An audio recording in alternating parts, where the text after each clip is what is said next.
Well, welcome to the Spiritual Transition Game. This is a time where we do a transition from something that those who watch the Striving for Eternity Academy live, they give me something they think I just can't possibly transition to the gospel.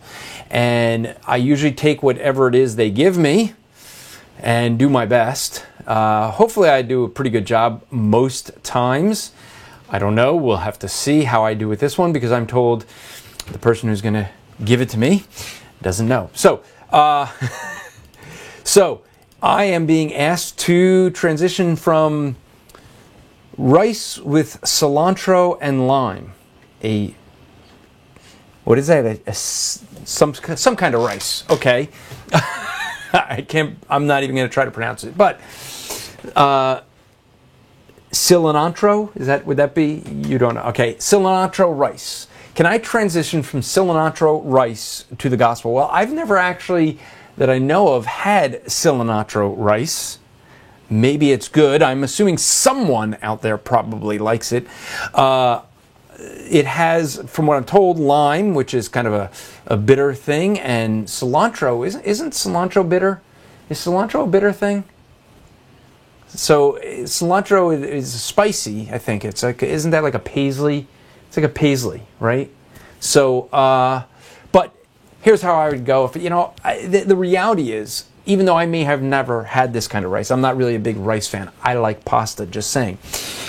But you end up seeing that when we look at just the rice, do you realize we could, and there's some people in the world that rice may be the only thing that they ever get a chance to eat. They eat the same thing day in and day out. For many of us, we live and we take for granted the fact that we can enjoy different flavors and textures and tastes and just different variety of our food. I mean, we could just have bland rice, which would be pretty boring. But if that's all you've ever had, we wouldn't know the difference. But just adding some spices in. There's people who add spices in. And I know that the more spices people put in, it seems that the more they have to put in.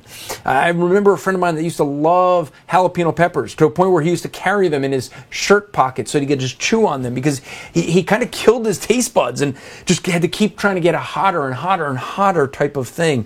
And when we add some spices, it can add flavor, but sometimes it's like we could just never get enough. In that same kind of way, there's a thing that we all suffer with as well, which is called sin. And sin gives a sensation to the flesh that is desirable, and we can never seem to get enough, and yet it never satisfies.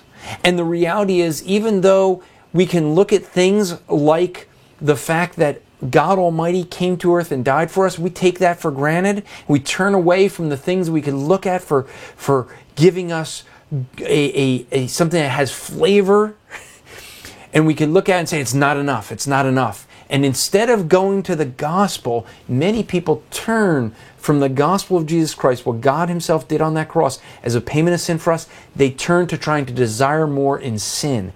And for many people, they think sin will give the satisfaction that it will never give, and they never turn to the true satisfaction that's found only through Jesus Christ when he died, was buried, and rose from the dead to vindicate that he actually was a payment of sin.